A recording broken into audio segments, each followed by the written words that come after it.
Welcome to the Aspects of History Summer Reads podcast. And with me are the usual gang that we've had before, so regular listeners will be familiar. But for those who are new, I will go through who we have here with us. We have Antonia Senior, who is the historical fiction reviewer for The Times. She is the host of the Spy Masters podcast. And also the History Book Buffs podcast as well, which has got lots of great little shorts on YouTube, so check those out.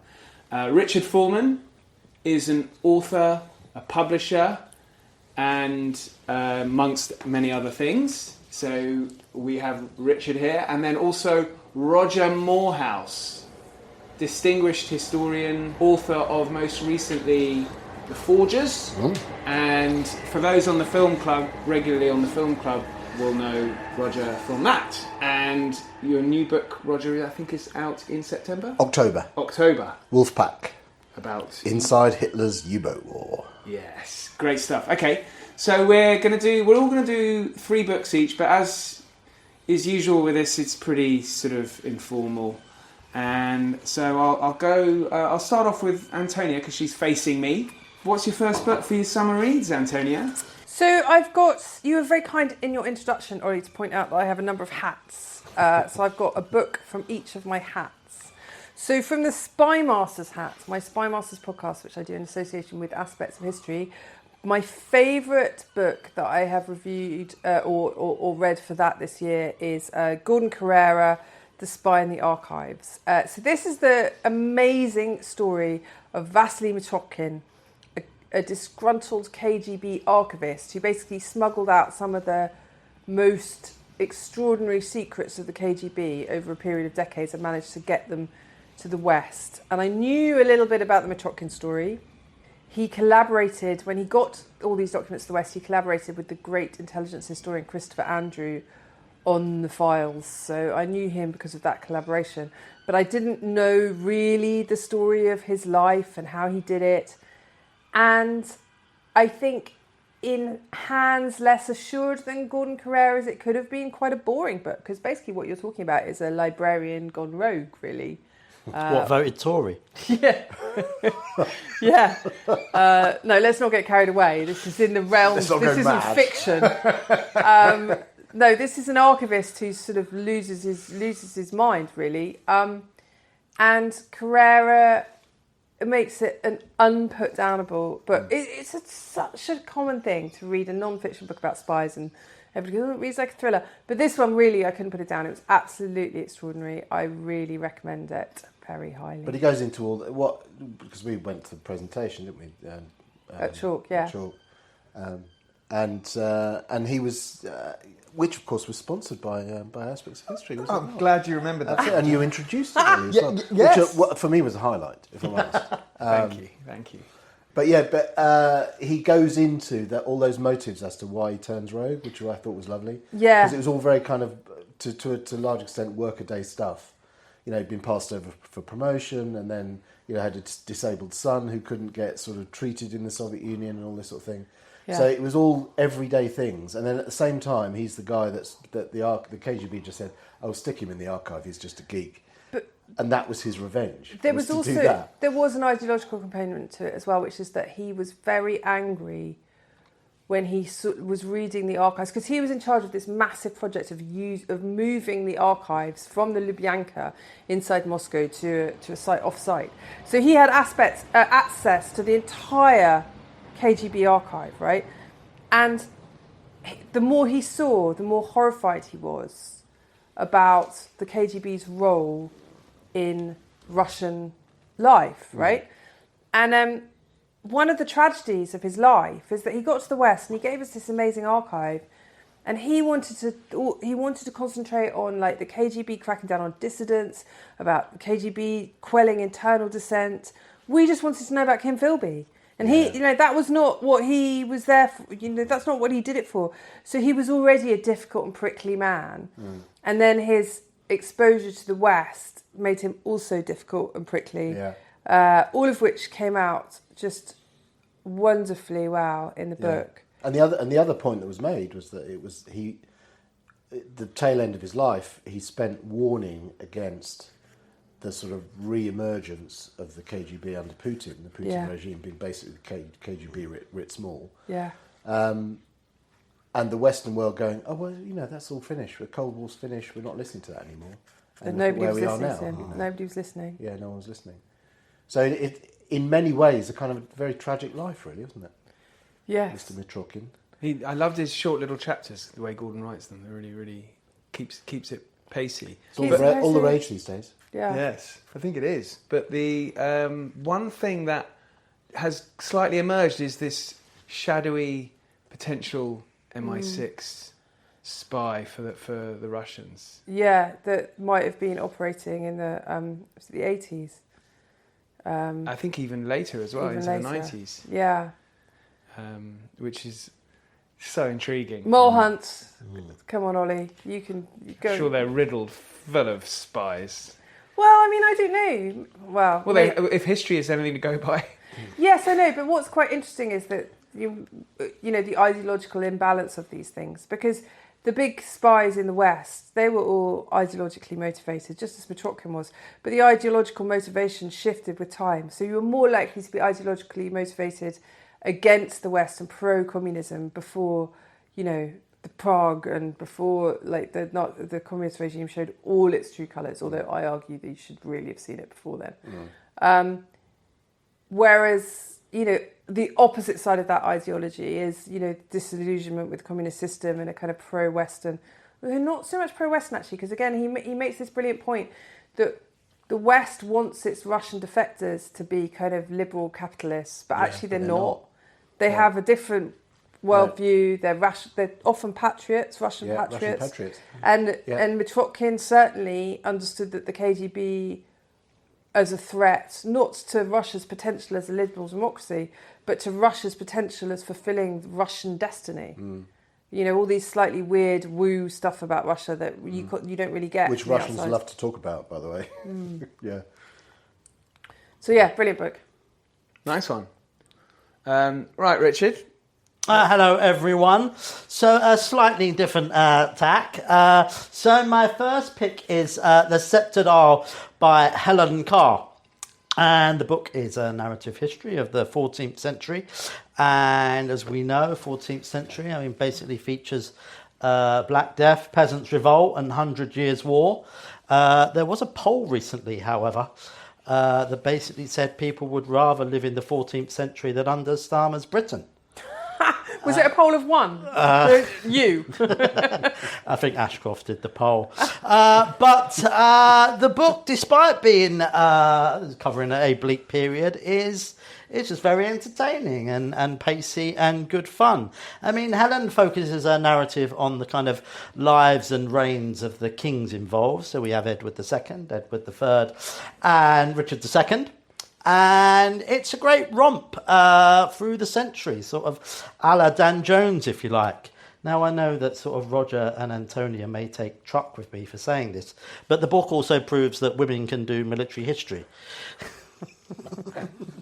Where there are some nice set-piece battles. And basically, it's the century was kind of riddled with war between England and France. So, highly recommended. As I say, if anyone's kind of read Alan Castor's book or Dan Jones' book on Henry V, they'll basically enjoy this very much. And is it, 1300 to 1400? Or is Pretty much. It's not like a long century? No, it's not a long century. It's pretty much... it starts with basically the kind of death of Edward I. And then we're sort of mid, on the cusp of kind of Henry IV taking over, yeah. It is. She's basically done her homework. She doesn't say anything crazy. This kind of, she goes where the evidence takes it. So, Edward II isn't alive and living in a villa in Tuscany by the end of the century, for instance. And it's very good. So Richard II is still a complete shit.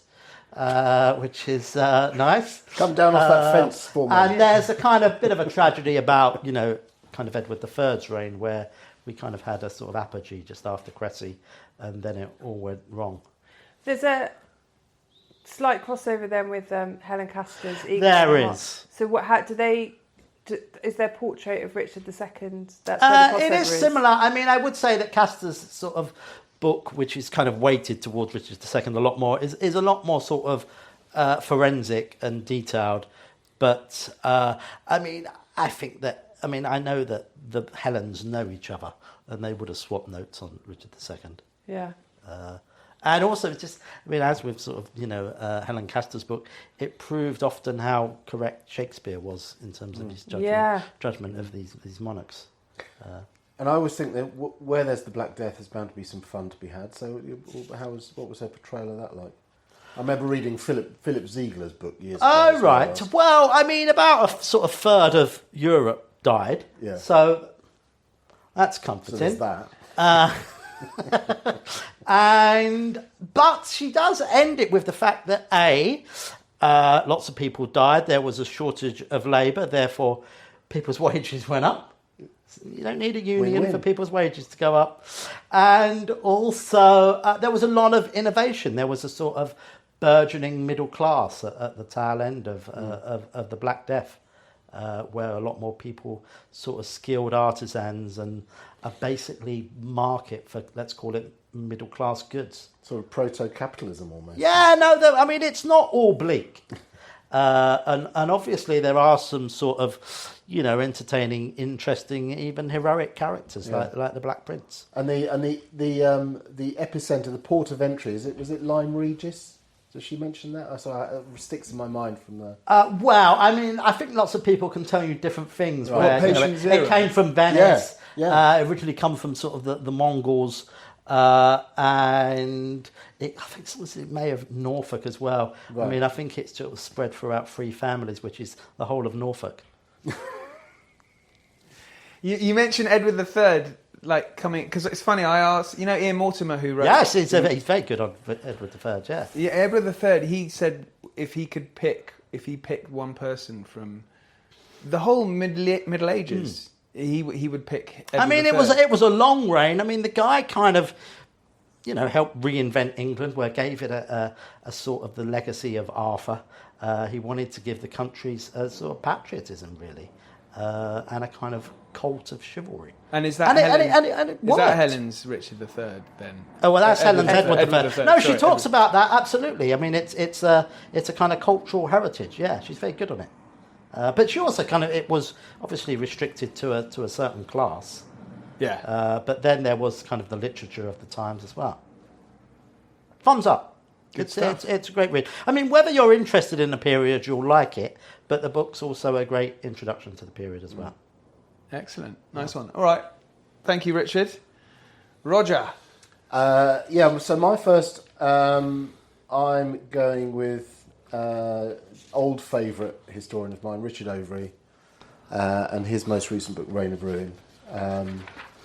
He's, as you know, his background is really Third Reich, I suppose, and then he's sort of spread out a bit more to doing Second World War, and then this is looking at Reign of Ruin, looks at the bombing of Japan at the end of the war, including the atomic bombing, and the politics around it, and the whole sort of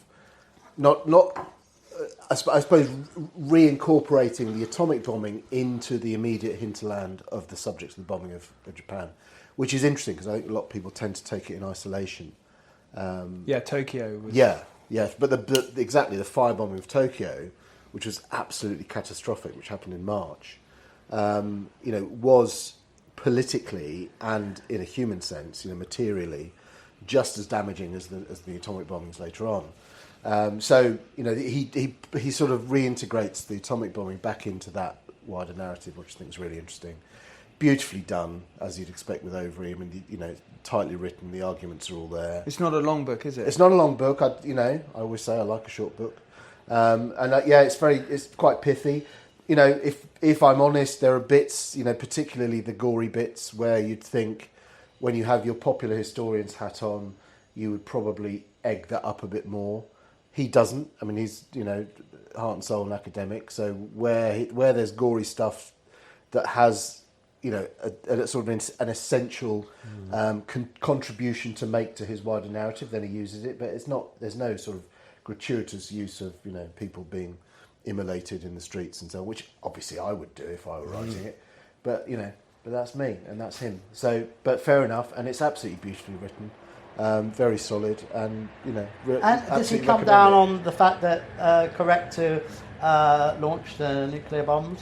Well, it doesn't really go into much on that sort of morality of it, I would say. But what's interesting is looking at the thought processes on the side of the Japanese as to how they come to the decision to surrender. And he says actually the decision's already been made to surrender before the second bomb is dropped. It just hadn't been communicated yet. So the second bomb is actually superfluous, right? Nagasaki. And also that they were pretty much unaware, because of the new technology and the top secret and all of that, they were pretty much unaware that precisely what had happened as well.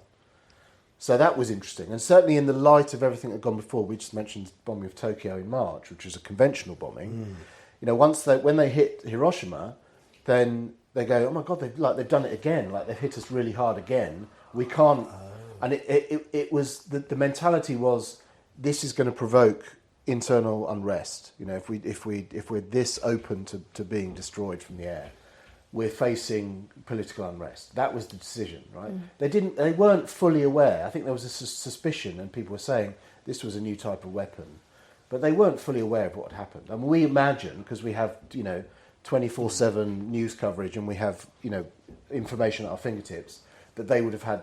But surely the immediate Americans knowledge. must have announced that At some point they did, he makes all the their point, radios are burnt out. Yeah, well, he makes the point that joking apart, he makes the point the Japanese weren't fully aware of what had happened.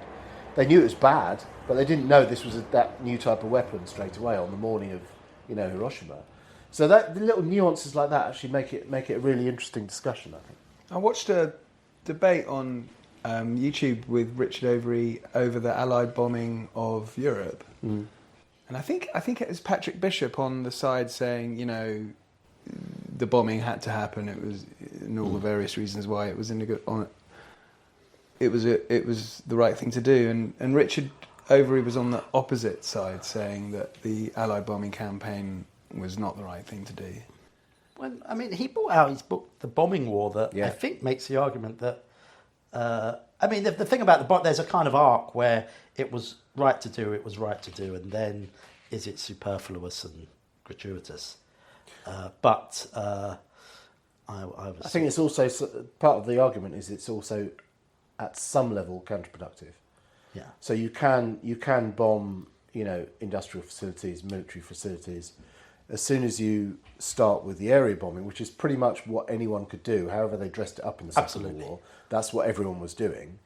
The Americans called it precision bombing, but it wasn't.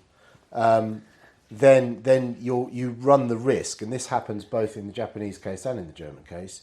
You run the risk of basically galvanising the bombed population into support for the regime that otherwise they were probably ambivalent about. So, that's the payoff. That's the problem you have. I mean, there's only so many times you can bomb a train station. Yeah. But then again, see, I always have this argument. We're shifting the parameters, but I always have this argument every sort of 13th of February whenever that comes around with the anniversary of the bombing of Dresden. Somebody on Twitter will go, "Oh, wasn't it awful?" And it's so unnecessary, so late in the war. Well, they didn't know in February of 1945 that the war would be ended by May. It was still ongoing. And if you bear in mind that the Germans were still deporting Jews from Berlin in March, actually I think even into April 45. Right? Was material still being made and transported through Dresden at that point? It was. Yeah. I mean, it was more about men. Yeah. It's more about Dresden was the main nodal point for the communications in and out of Breslau. Breslau was being besieged, big German city in the east, now more or less forgotten, but the Polish Wrocław. That's what the bombing of Dresden was for, right? So the great horror of history, as we all know, the great sin of history is to read it backwards, is to 20/20 hindsight. They didn't know that war was about to end. They didn't know that Nazi Germany was going to collapse in a couple of months' time. As Bomber Harris said, they sowed the seed, they reaped the whirlwind. They did. So I think all of that post facto kind of rather simplistic binary morality, I think, doesn't help us in all of this. I I don't think you pass your history GCSE nowadays. So yeah, Reign of Ruin, Richard Avery, top historian, really good book. Great stuff. Well, my turn. So summer is upon us, and my pick is the history of Test cricket. Oh my God. As its, Ollie. as its title actually is, Test cricket, a history. And I might just go make myself a cup of tea. With- Are you stumped? Yeah, I'm stumped. well, you might think this is not an interesting subject, but And She might know. you would be wrong, because it goes. Well, to quote CLR James, what do they know of cricket who only cricket know? So it does go beyond the boundary, to quote CLR James again. Wow. So many puns, cricket-related puns being dropped. Yeah, so like catches in the slips. I hope mean- this is not a long innings. but it is fascinating. Yes, cue a huge amount of extremely tedious quips from Richard.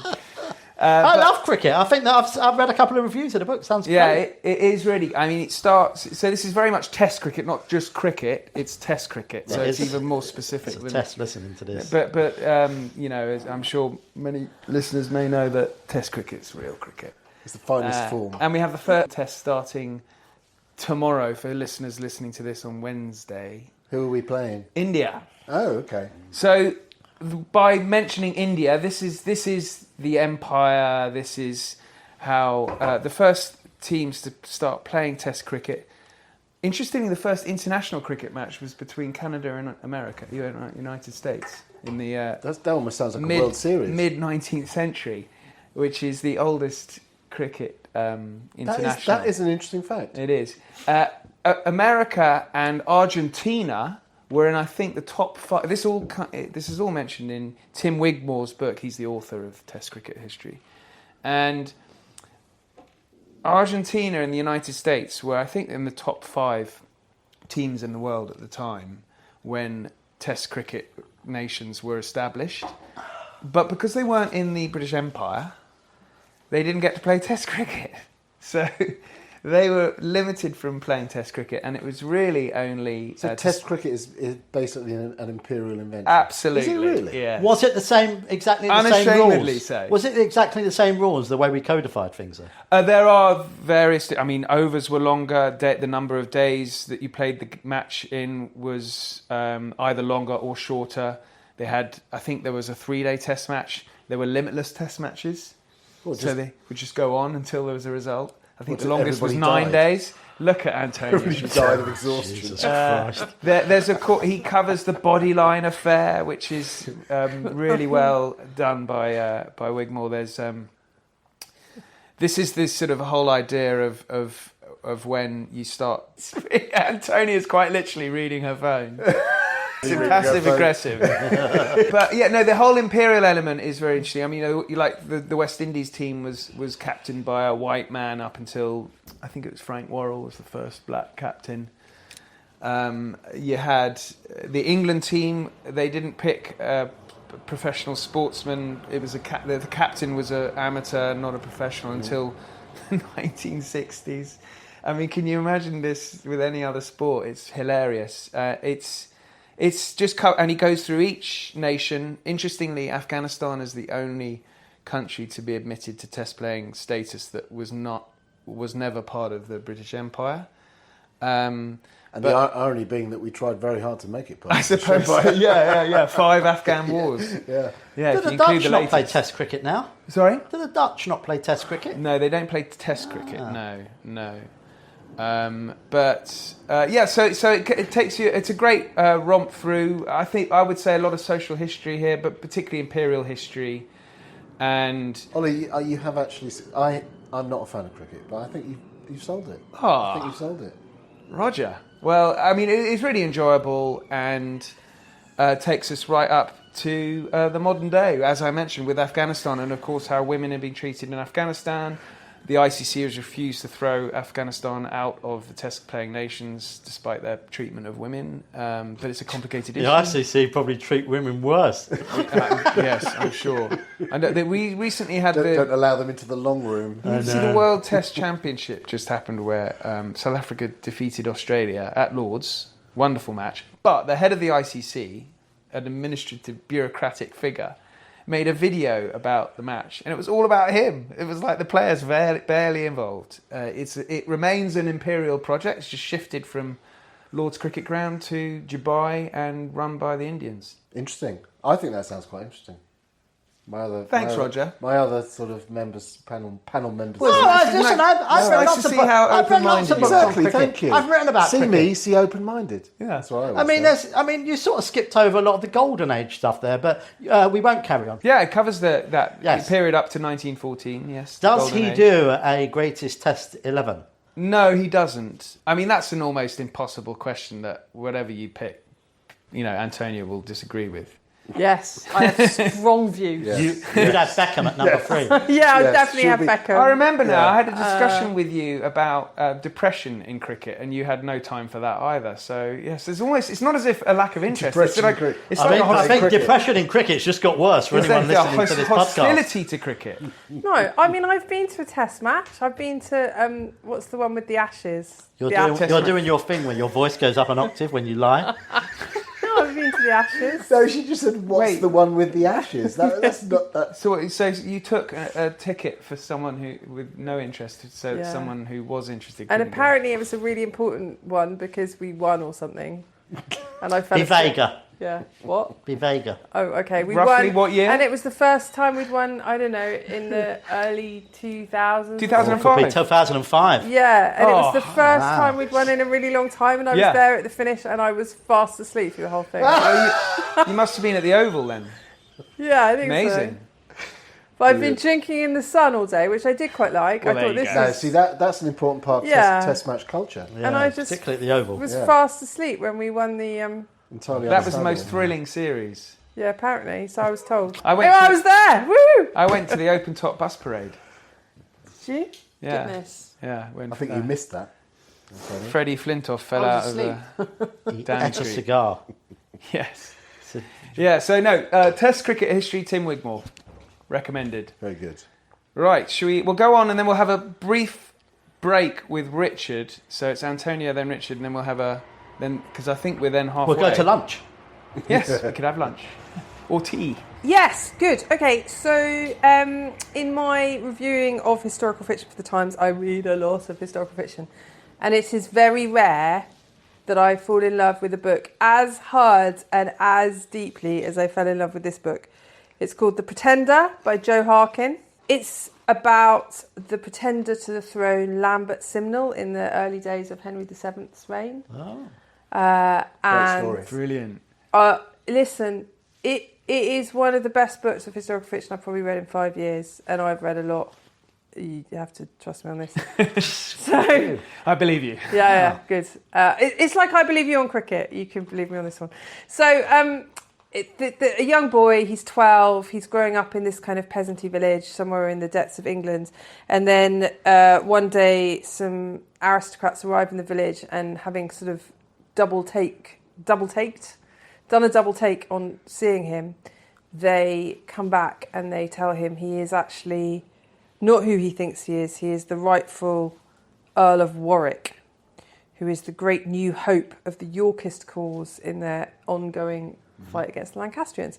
Now, the fact that our hero is 12 and the Earl of Warwick, who was supposedly killed, was 10, doesn't really matter. They're just going to pretend. And But it's historical fiction, though. it's all fiction. So Yeah. that's No, the but in point. real life it didn't matter either because the same problem applied in real life. Right? But Simnel was like, probably a bit Maybe out the of Home whack. Office judged his age. Anyway, so then he goes off and he's taught how to be kingly and how to be an earl. And there's some brilliant stuff there about the kind of dislocation of his identity and who he is, and he stops knowing who he is. And So is the narrator Lambert Simnel? yeah, well, it's close third, I think. But basically, it is very, very funny, very, very filthy in places, and very clever and wise. And I cried and I laughed. Brilliant. Honestly, everybody should read this So book. does he believe he's... the Earl of Warwick. Well, he doesn't initially, and then after years of living as him, he sort of begins to. And then he's told he's just Lambert Simnel, and they send him to work in the kitchens.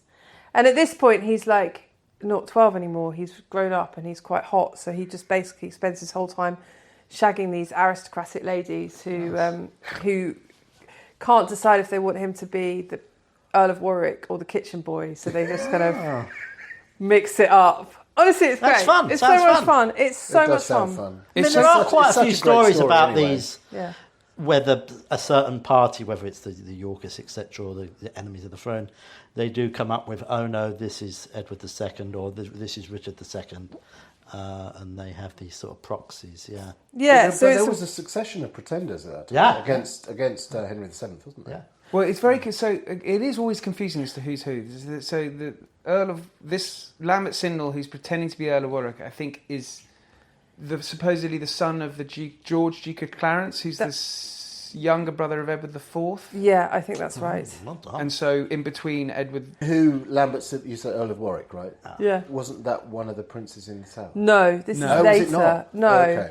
So this, yeah. So Ollie's right. He is would be Edward V was in the tower along with his younger brother Richard, Right. Duke of York. Duke That's of right. York, So but we yeah. can edit So that this out, though, guy- can't we? You can edit the bits out that make me look stupid, not the bits that make you look stupid. They stay in. yeah. So this guy he would have been the nephew, I guess, of Richard III, Yes. Okay. and only he's not. And He's how so- seriously was his challenge at its peak? Well, I think like all of these things, because the Tudor dynasty, you know, Roger's point earlier, which is a very good one, looking at history backwards, is a very foolish endeavour. The Tudor dynasty was so fragile from the beginning because it had no legitimacy at all, really. So any vaguely credible pretender was a threat to Henry VII, just because his Because regime it could was. galvanise support yeah. and discontent and It's all like of a that. Game of Thrones. Yes. It is exactly like a Game of Thrones. So it almost didn't matter. You know, they just became a lightning rod for everything If- else. Right? If you They can be knew. convincing enough, it doesn't matter. Yeah, That's why they yeah. weren't even that bothered that he was obviously the wrong age, Yeah. right? He looked right. They made him, they trained him to talk right. It didn't matter. Yeah. He was Chinese. It didn't matter. So where do you stand on the princes in the tower? Do you think that they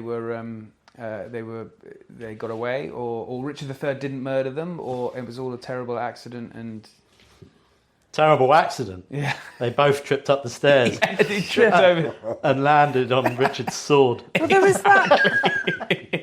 There was that new bit of evidence, wasn't there? Didn't they find the recently? Yeah, no, They but found- The Channel 4 documentary. I'll put a link in for the listeners because David Pilling did a Q&A on that documentary.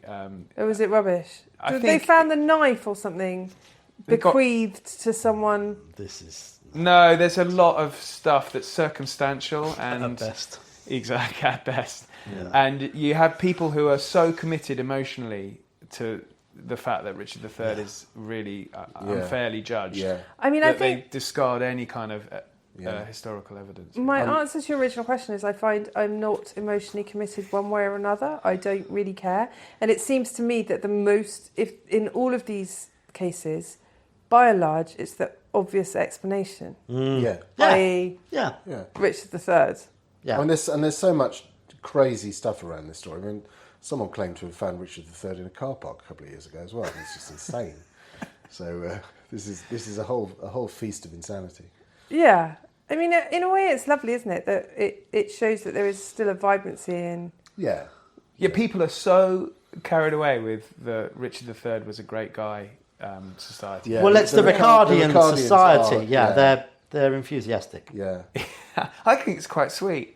But I think Richard III was absolutely right to do what he did. I think it's... why can't we just celebrate the fact that he was ruthless? Wow, Ollie, remind me not to let small children near you. Or if they get on the way in your way to the ice cream van on a When are you hot day. babysitting next? Yeah. He killed more children than the Tavistock Clinic. Dear, oh dear. Right, okay. Thanks, Antonia. Richard, on to your Oh, choice. so and the then we'll have a second rate. choice, we have what can only be described as a career-defining book. So this is Rob Lyman and Richard Dannett's new military history on the Korean War. I think a few of us have read it, and we all know Rob as well.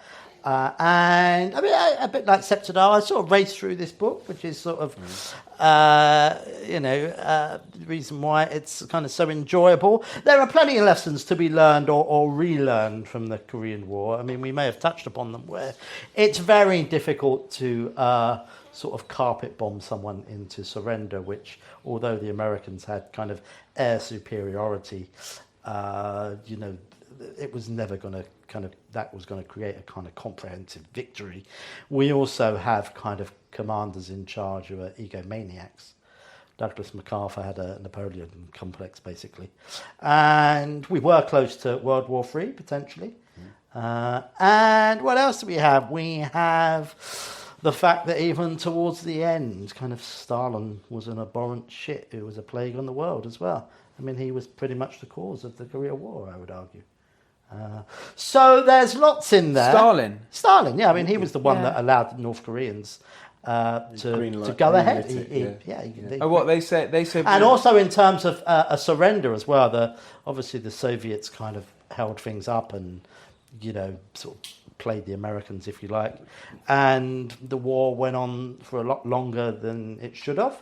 And one of the clever things about the book, in a sense, is that it does skip over about the last 2 years of the fighting, because it was this very kind of it stagnated, basically. So the book kind of deals with grand strategy, but as well as the sort of voices of the soldiers on the ground. It's just an all-round excellent piece of military history that fills in a gap as well. I don't know, I think Max Hastings wrote about the Korean War probably about 30 years ago plus, and I must confess I've not read that, but no, I think it's already been a hit, and it is a kind of soldier's perspective as well in some ways, where both the authors are kind of military men, but they're both historians too.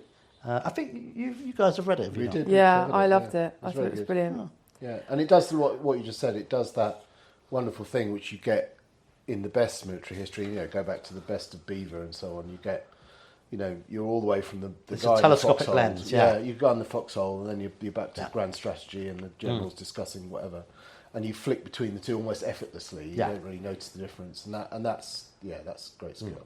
So yeah, it's beautifully done, actually.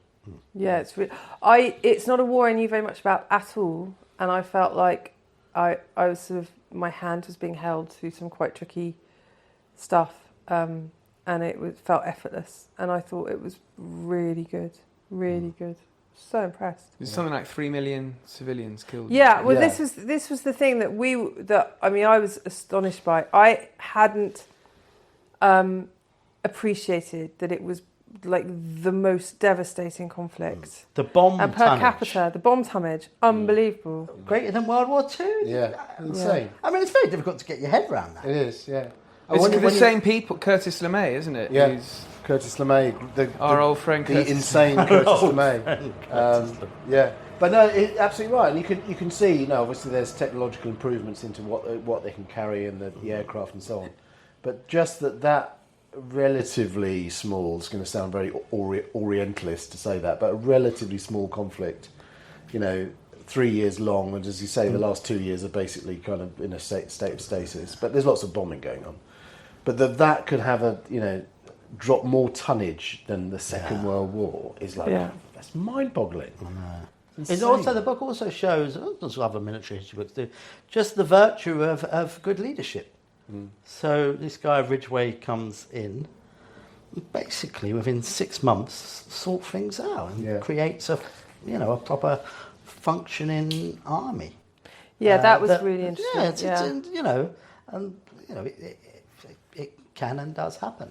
I mean, there was also the South Korean guy, Paik, is it? Paik. Oh, right, yeah. My South Korean's rusty. No, it's not what it was. But also, I mean, because we all know Rob quite a bit, but I was basically saying to him, I said, one of the things to do with the paperback, and maybe you may have to do this with your U-boat book, is a kind of postscript, which McIntyre does with The Siege, and also Saul David does nowadays, is what happens to these key players afterwards? Only takes a paragraph, and no one really looks these things up on sort of Wikipedia or whatever. But what happens to Ridgway, and what happens to Pake?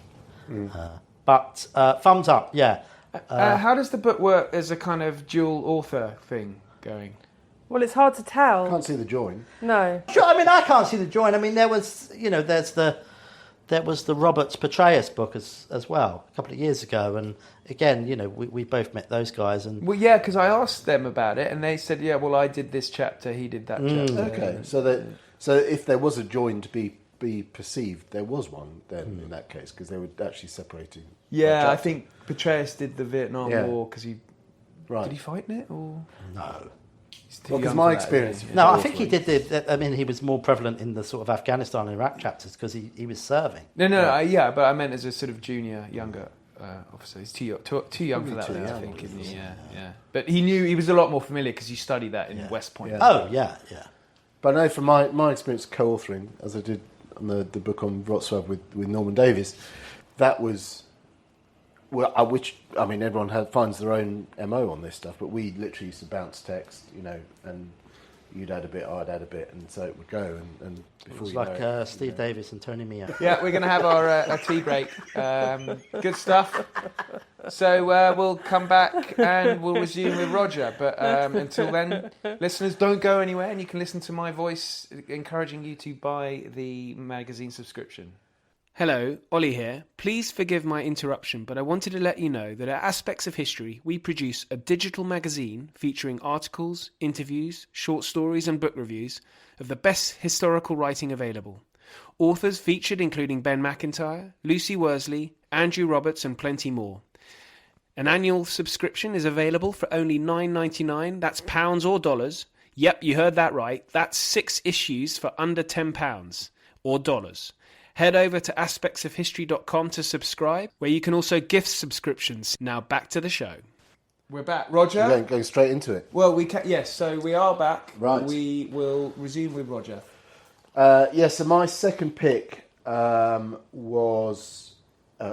a book called The CIA Book Club by Charlie English, which is a sort of fascinating, I was going to say a fascinating little story, but that's rather, it could be perceived as pejorative. It's not meant to be. But it's about a CIA operation during the Cold War, basically smuggling reading matter of all sorts. Now, we'd like to imagine, I suppose, it would be Animal Farm and 1984 and that sort of thing, and the Captain Mind and all that sort of thing. But they were smuggling anything from Cosmopolitan magazine all the way up to Pride and Prejudice and Orwell in between and Miłosz in between, all into Eastern Europe, basically to sort of keep free thinking and freedom of speech and all of that alive. Can I just, in the English language or translated? I think it was both, actually. A lot of it's in translation, but even original material. And it kind of morphed. It was originally, the Soviet Union and communist-controlled Eastern Europe. And then it sort of crystallised into primarily a sort of Polish operation, because I think they perceived that the Poles were particularly receptive. So although it's in essence, it's a bigger story, it kind of focuses in on the Polish experience. And you've got a lot of big characters that later come to the fore with Solidarity. Adam Michnik is in there, for example, as one of those sort of beneficiaries of this and people involved with this network. So it fed into the whole sort of Solidarity underground and so on. And it's a really good sort of both politically really significant and really well told, but also a bit of a sort of a rip-roaring tale. Yarn. Yeah, it's a yarn of people smuggling and getting caught and what methods they deploy to sort of not get caught and all this, and what happens if you end up on the wrong side of the Polish Secret Service for smuggling stuff in and all that. And it's just really, really well done. Really interesting story, and it fills a bit of a gap as well, actually, in terms of that idea of how you could look at the Solidarity story and how Poland becomes really it's the first domino to fall effectively in communist Eastern Europe, and arguably it had already fallen maybe 10 years before 1989. Solidarity is kind of proof of that. and you can explain that in many ways. You can explain it by the fact, the cussedness of the Poles, if you like, is part of it. But this is another element of it, that they were being sort of drip-fed, not Western propaganda, but Western literature, and that was a world that the Poles always felt themselves to be, completely tapped into. They never saw themselves as being Eastern Europeans. They thought they were part of the mainstream of, Christian Europe and all of that. So what the beauty of this was that it kind of subtly confirmed them in that. Said, yes, you're with us. You're in our cultural sphere, which I think was tremendously powerful.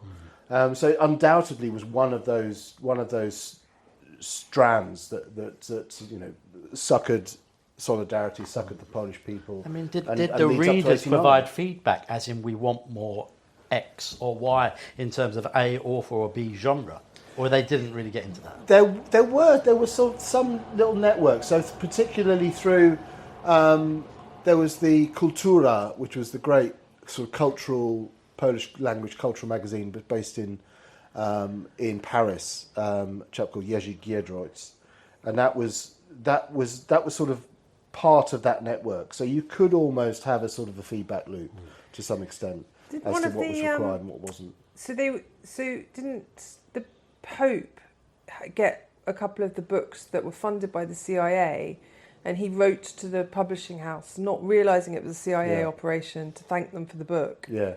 And then the CIA, the guys running it in the CIA headquarters, who were kind of siloed, there's some quite interesting stuff about the CIA's role in it. They were kind of siloed. They kind of ran off to their, whoever was paying the check, saying, look, it's the Pope. And that was part of that. Because that was one of the really fascinating things about the book, if you don't mind me saying, Roger, is that it was brilliant about Poland, but it's called the CIA Reading Club, and actually the CIA bit is not a big part of it. It's mainly about how this literature was going out into the world. But the CIA operation was fascinating because it was a really small operation within the CIA that was not considered glamorous. Wasn't sexy at all. Yeah. So a lot of the CIA, the top people and the decision makers all wanted to be smuggling, rocket launches into Afghanistan. They didn't want to be smuggling Solzhenitsyn into Poland because they thought it was boring. Couldn't spell it. Yeah. Yeah, exactly.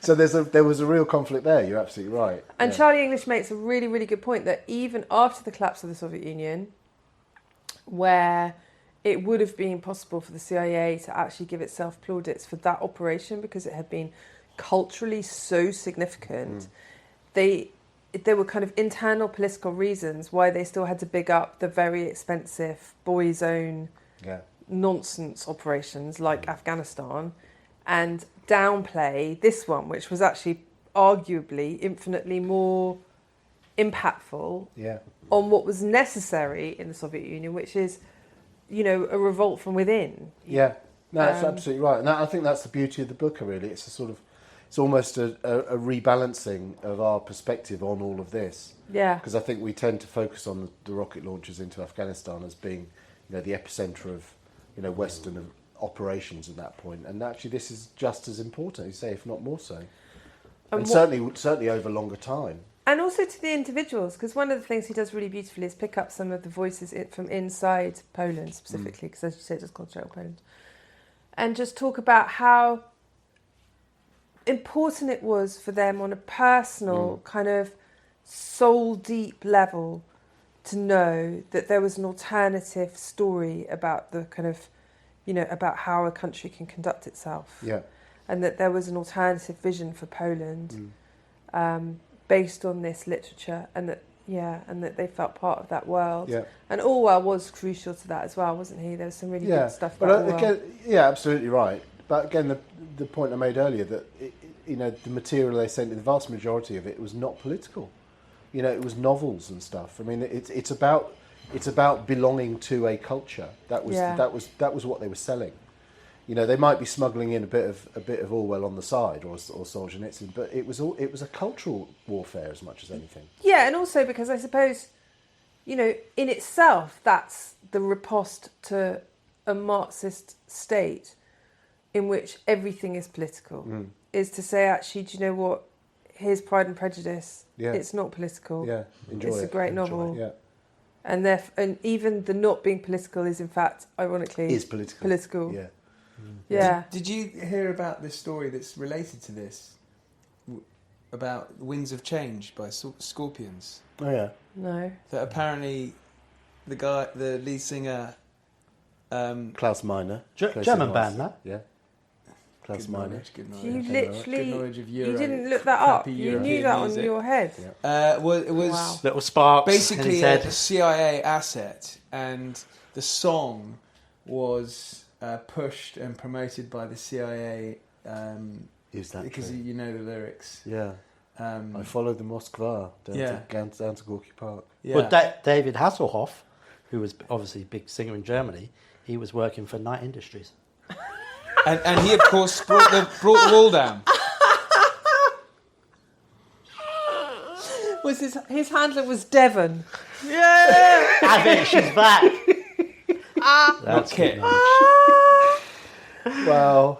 You always rely on Richard to elevate proceedings. Has anybody written a book about the CIA's funding of, middle of the road soft rock? There's an extended Sorry. podcast series written by presented by Patrick Radden Keefe, who wrote the Say Nothing book and also the book on the Sackville dynasty. And So there is then. it's a But it's podcast, but not a book. Yeah. Not a book. No, Oh. no. And that's true though. So Well, no, it's rumoured. It's Quite. rumoured. It's tantalising. So he speaks to a CIA agent who. well, I mean, going, I think Klaus Miner's still alive. Surely could ask he him. meets if- him in the Right. final episode. Could they not ask him if he But was they- a CIA well, asset? yeah, I Could won't be a sting ruin in the towel. I won't. Yeah, very good. I won't ruin it. I won't ruin it. But he starts off. It's tantalising. He meets a CIA agent. Says, "I can't talk about this. I can't talk about this." So that only makes it more intriguing. Yeah, I love that. Well, Gordon Sumner of Sting, his dad was very high up in the CIA, was he not? I don't know. Oh, really? I believe so. Good stuff. I'm waiting for the punchline. There's no punchline, that's true. All right. Well, we'll move on. My next book is Lest We Forget: War and Peace in 100 Monuments by Tessa Dunlop, which is a lovely book that goes around each country in the Union: Scotland, England, Wales and Northern Ireland. It looks at the way we memorialise our dead, regardless of whether it was during war or... So there's a monument in Scotland where a Hercules plane crashed into the side of a mountain. There's the Commando Memorial there. Eroseg. Yeah.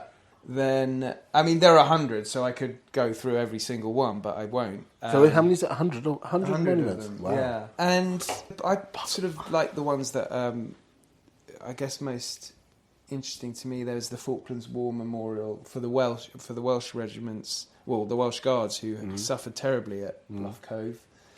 And then there's Northern Ireland. There's the Warren Point Memorial, where the paratroop regiment was hit by a bomb on the same day that Mountbatten was murdered. Oh, yeah, it's very famous. And it's awful. So she speaks to a man whose brother was killed in the explosion, and all that was left was a hip bone fused to the seat. It's horrific. And he joined up the parachute regiment as a result of that. So, little stuff like this, which when one looks at the bigger picture, it's not hugely significant, but she's managed to find people and get some interesting oral history out of it. So, and the bit I like, which I mentioned at the beginning, is I like the fact that it takes each country in the Union and I mean, were there any memorials that, looking through today's generation, they might feel uneasy about? well, we talk about the Bomber Command one. Yeah, Bomber Command, very much so. which is quite a modern one. That was only- that was- I mean, 10 years, a About little 10 over years 10 ago. years old, I think. Yeah. And very controversial. Yeah. Yeah. Mate, I think now that, particularly when you see what's going on today in other conflicts, that might make the Gen Zs very uncomfortable. Yeah. Yeah. But war's hell, isn't it? Well, so's Gen Z.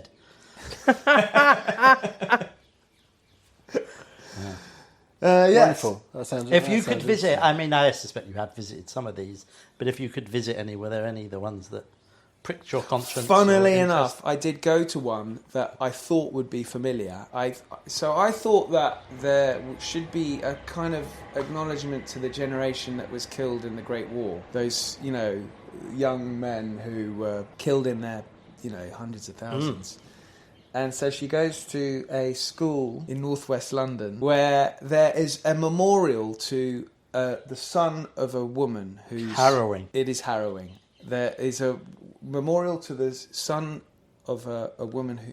He was killed, he was 19. She's created this room and no one goes in it. And there's one light shining, and that's been the case since 1919, I think it is. Really? Yeah. That's Which is a bit weird. yeah. Quite frank, yeah. That's a bit. There's a portrait of Bates him. Motel-y, There's a isn't it? portrait of him at the end of the Wow. of the room where. So there's all sorts of. You go from that. I mean, you go around lots of villages in this country, and the Everywhere. war dead of Yeah, World War One, of the yeah. families, etc. Yeah. It's you should pause and read. There's It's one. quite I interesting. think Berkhamsted near me. There's a war memorial, and there are four brothers. It's almost With like the- Saving Private Ryan. with the Four brothers. Four brothers. Wow. Yeah, from the First World War. Yeah, you're right. I think any small village will have. And France are very good at this. I think nearly 5% of the population was killed in the First World War. I saw a wonderful memorial. Sorry to ramble here, but that's what we're here for, right? It is. That's exactly I what- saw a wonderful war memorial in France, rural France, somewhere down Loire or further south from there, and going through this little town late at night, and it was a big sort of granite,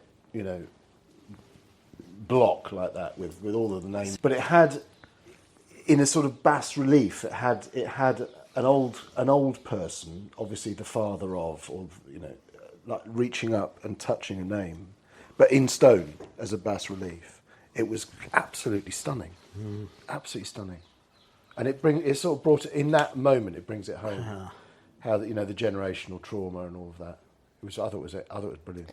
There's a brilliant novel about the World War One memorials by a French writer called Lemaitre. I think it's called The Great Swindle. It's brilliant. It's brilliant, and it's about how the creation of these war memorials became both like a massive scam and a active memorial. It's just it's really. I'm interested you read it, Ollie. It's not a widely read book, but you know it. I think I read it about 10, 15 years ago. Yeah, it's really good. In paperback. I'm blown away by it, actually. Yeah, I think he's written a sequel to it, which I haven't he read has. yet. Yeah, I think he's a great writer. Right. Anyway, sorry to derail. Not It's at all. Not at all. It's a beautiful book. Very relevant. Good stuff. Okay, Antonia, this is your third and Third final. and final book. So for mine and Roger's podcast, the History Book Buffs, we did a double header, shall we say, on James Holland and Al Murray's book Victory 45, and also Phil Craig's book 45, The Reckoning. Now, obviously, James Holland and Al Murray's book got all the kind of attention because they're big names. But Phil Craig's book's one of the best books I've read for a very, very long time. I absolutely loved it. It looks at the end of the war, but from a completely different perspective. It moves it outside Europe, and it looks at the empire and what the end of the war meant to different bits of different empires, and how none of it was simple. It was all very complicated, and he tells a number of different stories. So, for example, he looks at India in that immediate post-war period through the examples of one guy who was an Indian nationalist but believed that the best way to fulfill that dream was to learn how to govern and take the reins in a sensible way. And his to name work with the and British to work in with that the British case, towards that end. His name was Timmy Timmy, Tibaya. General Timmy. Yeah, who then goes on to become the Indian Chief of Staff, and counterposed with Bose, Subhandra Bose, who basically got into bed with the Japanese and to a certain extent the Nazis, in the sense that your enemy is, your enemy's enemy is my friend. Well, Japanese imperialism, Nazi imperialism, these were not necessarily better than British imperialism. So that's one absolutely endlessly fascinating strand. Another one that I had no idea about, which was so interesting, was at the end of the war, obviously the French and Dutch grips on their old empires. So French Indochina was like, you know, a chaotic power vacuum, and British generals basically freed Japanese prisoners of war, armed them, and sent them in against the Indochinese nationalists. And you're Against like, the that's natives. against the it's absolutely extraordinary. It is extraordinary. And they were fighting basically, for kind of contracted by the British to fight for the French to put down the Vietnamese. You know, and Phil makes some wonderful points about the long tail impact of that later on, to how much, you know, the people. And it sort of trusted feeds them. into communism, because, you know, you look Yeah. at, like, the Viet Minh starts essentially as a nationalist organisation. It quickly turns communist, and he puts it into that context, doesn't it? That Yeah. part of that turn is due to those circumstances at the end of the war and how complex it was. Yes, and I thought what was amazing about this book is, like, colonialism is such a sort of difficult and divisive topic, and most books on it that you read at the moment seem to come from one agenda or another, and to be, you know, politically active. And this book didn't seem to me to be an activist enterprise at all. It looked at each individual strand, it looked at each individual moment, each individual person, and said, this is complicated. Some people were pro-British, lots of people were not. You know, some people were conflicted in ways that we don't recognise. You know, and where the British committed terrible crimes, Phil reports them. You know what I mean? He's neither one side or the other. It's just straight down the line. This was difficult, torturous territory in a moment of great geopolitical flux. He does navigate it all very well. Oh, he's absolutely brilliant at it. Yeah. Sounds like he's doing the job of a historian. Yeah. I Who know. knew? Do you know what? This shouldn't be remarkable, No, it shouldn't right? be. I know. We Exactly shouldn't right. have to be having Exactly this right. conversation. Yeah. Like he people. gets an endorsement from Nigel Bigger and Adrian an Lester. academic. Yeah. I don't know who that is, but I think he's an academic who's the other side. Yeah, Leicester. Of, Yeah. And that's tribute to his even-handedness. isn't it? Yeah. But you're right. It shouldn't be remarkable. There's been too much activist history, same as there's been too much activist everything in the last 20 years. Yeah, So- especially on this topic. Of this This topic topic, is yeah. particularly toxic and Yeah. it's very boring. And actually, normally, these days, I tend to steer clear of it because I just can't be bothered to read everything through such a opaque 21st century filter. But this wasn't like that at all. So well done, Phil Craig. Well done, Phil. Big We up, were saying Phil. we should get him to do some other contentious Yeah. subjects. Yeah. Maybe the subject Mid-80s rock. subject to the next selection from Richard, maybe. Oh, why? Well, no, I What are may, you talking doing? of singers, etc., I may enjoy the wrath of Bob Vyland through my final choice, and I hope to God he doesn't write a poem about it. But my final choice is Douglas Murray's On Democracy and Death Cult, although, I mean, it's not technically a history book, but it's certainly kind of informed by history. And it's about the sort of events of October 7th, what happened kind of before that to cause it, and what happened in the sort of aftermath of, in a sense, the reaction of the world to it. And I dare say some of you may have read this book, and we've covered sort of Douglas books before sometimes. And it's a pretty horrific read at times, but it's no less an essential read for being so. And he's almost becoming a prophet more than an historian about what's happening in the world and what's going to happen. Depressingly, he's often proved right. And I mean, there's more chance of Bob Vyland breaking America or Ipswich, his hometown, than this happening. But his books should be on university syllabuses. What, Bob Vyland's? I don't think he can He's quite... from Ipswich, is he? I believe so, Well, yes. He's right up there with Brian Cant as famous Oh, really? Ipswichians. Yeah. Nice. Yeah. Brian Can. Play away way. Are you serious? Brian Cant, the great Brian Cant. No, sorry. I know who Brian Can is. Ollie, do you know Children's who Brian TV Can is? presenter, Play away. Well, Ollie's too young. Ollie's the same I'm the age as same me. age as Ollie. Oh, He just looks younger than us. we weren't allowed to watch television. No, me neither. Too much information. Back to the books, everyone. I mean, I'd like your. I mean, it's. Well, I went to everything's a hot potato in this weather. Yeah, I know. I went to see Douglas Murray in conversation about that book, and he was. Oh, who was that with? Or give a talk. Who was he talking to? He was being interviewed. Was it Gove? You were there, weren't you? It was Gove. Yep. And Douglas Murray was, you know, passionate and brilliant, and He is brilliant. Yeah. He is brilliant.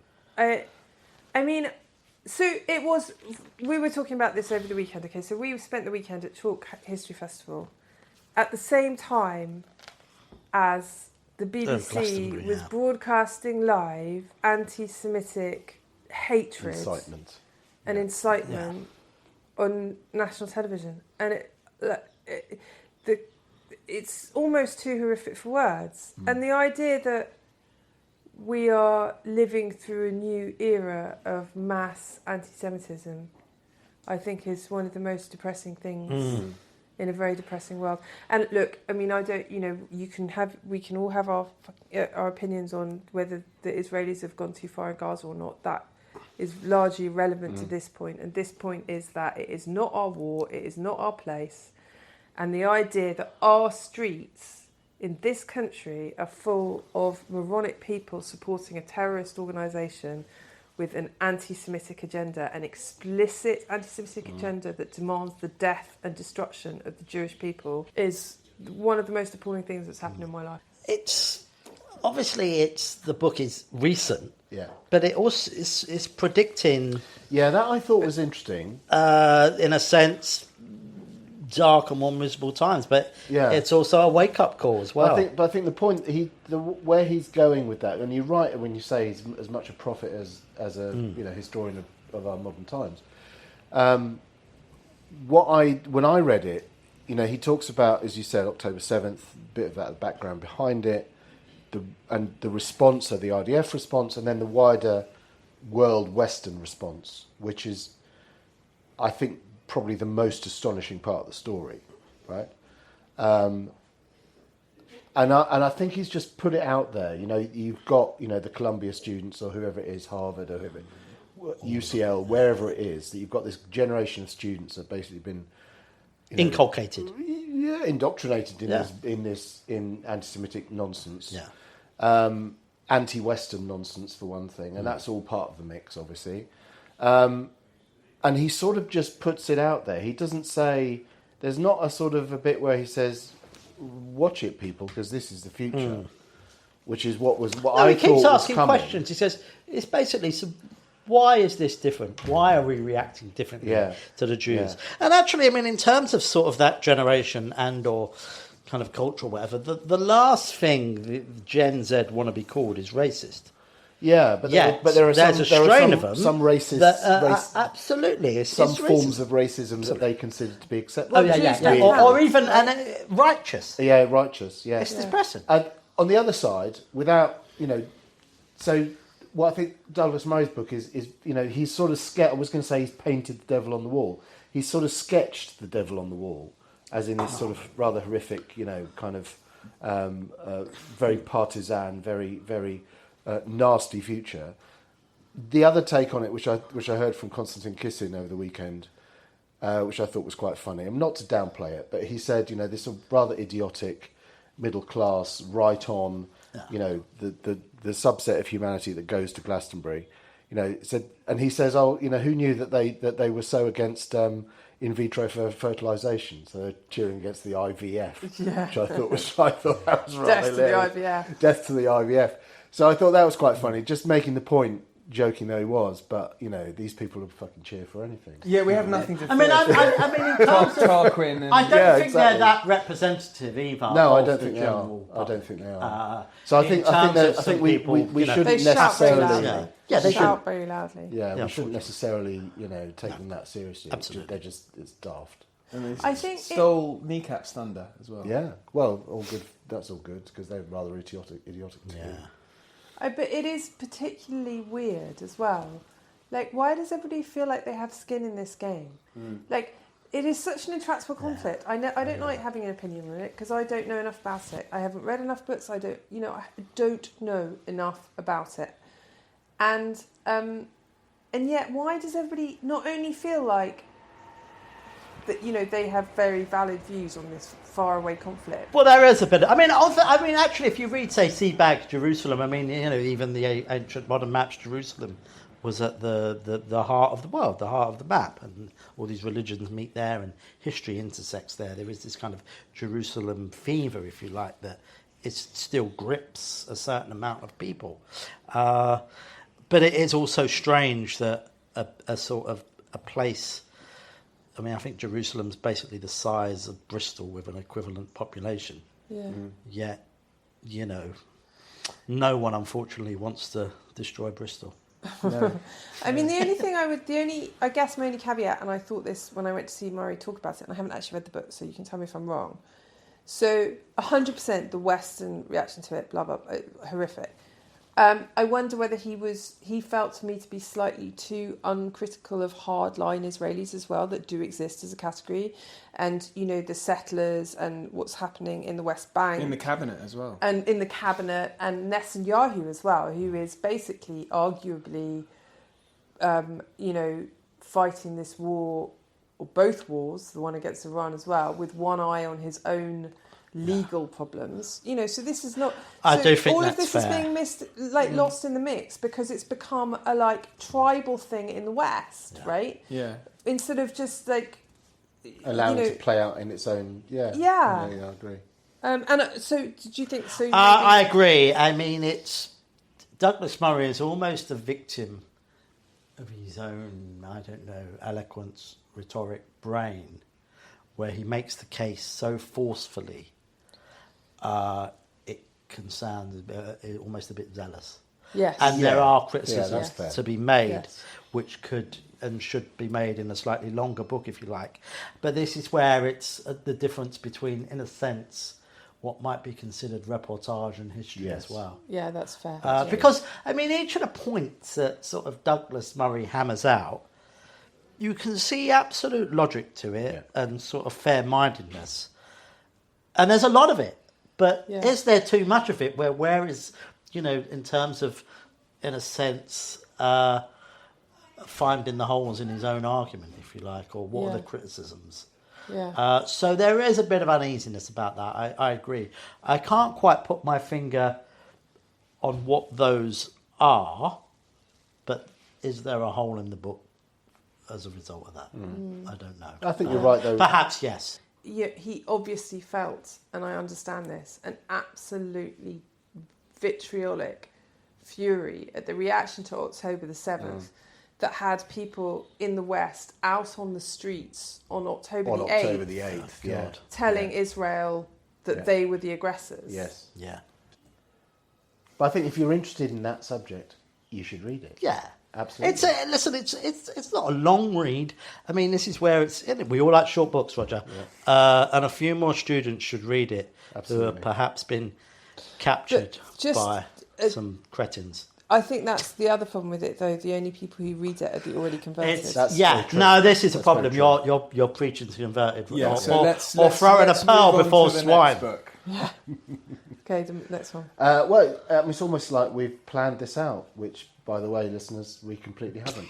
But in terms of, mentioned Jerusalem as, one of those great multicultural, but also crucially Jewish centres, you could say the same thing about Budapest, couldn't you? Oh, look at that segue. Look at that for a segue. Last Days of Budapest by Adam Labor is my last book, which is a really searing is the only word I can think of, examination of Budapest in the sort of last months of the war, really. It builds up to it, but the focus is on the last months of the war, specifically the takeover of power of the Arrow Cross, which was a domestic Hungarian fascist movement in October of 1944, and they basically ran the show under German auspices until the place was besieged and taken by the Soviets in February 1945. And in that time, and before, in 1944, unbelievable horrors take place in Budapest, which had been, as I said, this sort of great centre of Central European and of Jewish, culture and civilization, all of that. The Jews of Budapest are basically shipped out, the back end of 1944, shipped out to Auschwitz and exterminated in their hundreds of thousands. And what Adam Labor does in this is he tells that story in unrelenting detail, it must be said. I mean, I think it is a brilliant book, and it's a brilliant piece of research in terms of how he's knitted together all the various voices and the various narratives that he's got. If I have a criticism, and if I was reviewing this, my criticism is that the best history books have different, like a camera has different sets of lenses that you can pull out, like we were saying before about telescopic. Rob Lyman, About Korea. yeah. So with Rob Lyman's book, you've got the guy in the slit trench, and then you pull back, and you've got the guy in the in the staff car or whatever it is. This is kind of the focus, and it feels like it feels the intensity of it sort of kind of grows as the book goes on. There's never a let off in the intensity, which gets quite exhausting, but it's bloody good. As in too many almost voices on the ground. There's no, to me, I don't mean to draw back. Really as a criticism, because it's not meant to. It's an observation. There's never a drawback to draw breath and then you go back in. It's kind of the intensity grows as you go into the story, and you kind of know what the end's going to be, and it's not pretty. But it is the end of it's the end of a centre of Jewish Central European civilization, and one of the sort of big themes that comes out of the book is a sort of sense of everything what was lost in Budapest, right? Culturally. Is there a family history angle to this? Yeah, his family background is I think Jewish Hungarian, absolutely. So obviously the research work has been phenomenal, but it is, again, it's a reminder, I suppose. I mean, this is where I come from with, in my background, how I sort of arrived at history was through a weird fascination with Central Europe, which grew out of '89. I've already talked about the CIA book club and the Polish angle on that. So when I saw this, I thought, got to read that one. Central Europe has got so much to offer all of us, whether as writers or readers or whatever. Just go out and get stuck into it. It's fascinating stuff. And so much of our history, in particular our popular history, is retreadings and rehashings and reimaginings of stuff that we already know. And yet you've got something like, Budapest or the CIA story, which is genuinely new and genuinely fascinating. And it essentially doesn't get onto anybody's radar. And that is shifting. I think I've seen a shift in that maybe in the last sort of 20, 30 years. It is shifting, which is to be welcomed. But, let's shift it. It's maybe, I'm drawing the telescopic lens out a bit, and it's maybe a problem with publishers pushing some of the books on their list that are sort of the darker horses rather than what they paid their most for and what's on the front of their catalogue. Also, they're not the books pages anymore that That's can true. really kind of break a book through like it would have maybe Stalingrad years ago. So there are sort of other factors, but hopefully good books do get found. Will rise to the surface. Well, one hopes, yeah. Well, it's been featured. It kind of does happen. I've It's never been heard you featured being in naive aspects before. of history, this book. I'm drunk. So that was my third. So Last Days of Budapest, Adam Labor. So I'll put links into the show notes, and I think many of them we featured, not all, but many. Right, so I think we're at the last one. So my one will be, we're heading to Northern Ireland, and Wow, as if we hadn't had enough of sectarian horror. We've not got many fun summer reads again, have we? this is a really nice read. It's for an Irish publisher. It is called The Sorrow and the Loss, and it's all about the female experience during the Troubles, which, is not... I don't think there are that many books that have done this, really. There are there are women who've been involved on. It covers all sorts really, from the women involved in the IRA. So if listeners have watched this new TV show called Say Nothing, they'll be familiar with two women in that story. But there's also others. There are women involved with the loyalist side. There's one who was married to a loyalist killer called Top Gun. Nice. Who Brilliant. was called that for the amount of people he had killed. Wow. Wow. Charmer. Oh, wow. Well, I mean, he did kill in different ways, but I mean, of course, Top Gun is that nickname. But I think the comparison with Tom Cruise ends. He is this sort of steroid-addicted drug fiend into coke. He's this sort of and the abuse that he metes out to his wife, who is the subject of one of these chapters, and it's written by Martin Dillon, who's written about the Troubles for many years. But it's just horrifying, and to see someone living in a relationship in an environment like that. And she then calls it all out and suffers from her own community as a result of that. That's just one story. I mean, there are mothers of soldiers who are killed. There are wives as well. I mean, it's not... I don't think there's a huge amount of happy stories in this. Yeah, the title gives it away. But the important... Yeah. Yeah, it does. Doesn't sound that cheery, does it? Yeah, but the important point, I think, is that you get the sort of the female story that is often overlooked, because these organisations, the IRA, the Loyalists, deeply misogynistic. So I mean, the IRA never had any woman on the Army Council. Yeah. Or anything. I mean, that is a few rungs down in their sort of, you know, their Crimes, list of crimes. Let's be honest. So, Are you sure about that? well, isn't it? I think misogyny is a pretty outrageous crime, Morehouse. Same with misandry. No, that's righteousness. Yeah, interesting. So is that the sort of thing you're reading in your spare time these days? Or? That was a spare time read, and interviewed Martin a few months back, and yeah, it's there's some good new stuff in there that Martin's found, and yeah, I think it's a really good book. Excellent. Now, not to leave things on to a depressing note, let's have a fun summer paperback choice as well. Can be an old book. Because I read so much historical fiction, I read 5 books a month for the Times, and I've been doing that for like... It's a hard knock Snappy, life. we want a snappy... Yeah, so I'm just going to say, Fun. normally I don't read historical fiction for pleasure, but this year there are 2 that were nabbed by my Sunday Times colleague, and I love these authors so much, I cannot wait. So they're not actually paperback, but Okay, they are... fine. So Matthew Plampin is a that's- brilliant writer, and he has a new book out, so I'm going to read that with much excitement. And Laura Shepherd-Robinson, she also has a new book out. So these are 2 that I'm literally going to buy with my own money, and I'm going to read on holiday for pleasure. I know. Own money.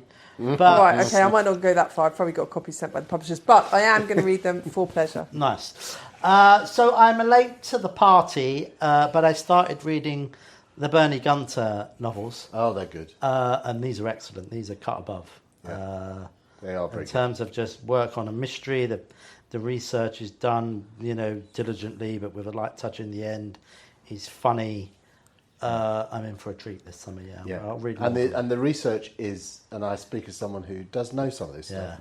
The research is top notch. I think he's almost dedicated, a bit like yourself. He's dedicated his life to the Nazis. Yeah, Yeah. No, it's brilliant. yeah. No, it's good. That's excellent. I'm going to, off the top of my head, we have just filmed an episode of our History Book Buffs where we were talking about First World War, non-English language First World War memoirs and novels. And I referenced there The Good Soldier Schweik by Yaroslav Hasek, which is something I read eons ago. And it's fun? It's hilarious. It's fun, it's daft. The protagonist is this sort of, ordinary, Bohemian Czech Joe who is called up in the Austro-Hungarian army in the First World War, and you can't tell if he's actually stupid or if he's just pretending to be stupid. It's like a First World War Catch-22 basically, and he's the Yossarian character. It's as funny and as daft, and it's just great. So having reminded myself of Hašek's Good Soldier Strike on the other podcast with Antonia, I'm gonna big it up here as well. It's a fabulous book. Go and buy it. That sounds brilliant. Well, my one then is A Good Man in Africa by William Boyd. It's not long. It's very funny, very, very funny, and you can't go wrong with William Boyd. First book he wrote. Really? Prize winner, no? Or Yeah, I think so. it's very good. Yeah. Right. Okay, everyone. Fabulous. I think we've picked quite a few depressing ones, but some nice cheery ones. Nice, Your happy first one ones was at the cheery. end. Lambert Simnel. That's so funny. I haven't read a historical fiction book with quite so much masturbation in it for a long time as Oh, well. well, there you go. Come again? Can't go wrong with that. Okay, listeners, thanks so much. And then you will find links to all the books that you've been recommended, as well as any other relevant links. But until next time, and the episode on Saturday, I can't quite remember what it is, but when I get back home, I will know. Thanks very much for listening. Thank you, Roger. Thank you, Richard. Thank you, Antonia. Thank you, Ollie. Thanks, Ollie. Thanks so much for listening. Links are in the show notes. Please share with friends and family. And if you want to get in touch, you can through X or email history@aspectsofhistory.com. But until then, thank you and good night.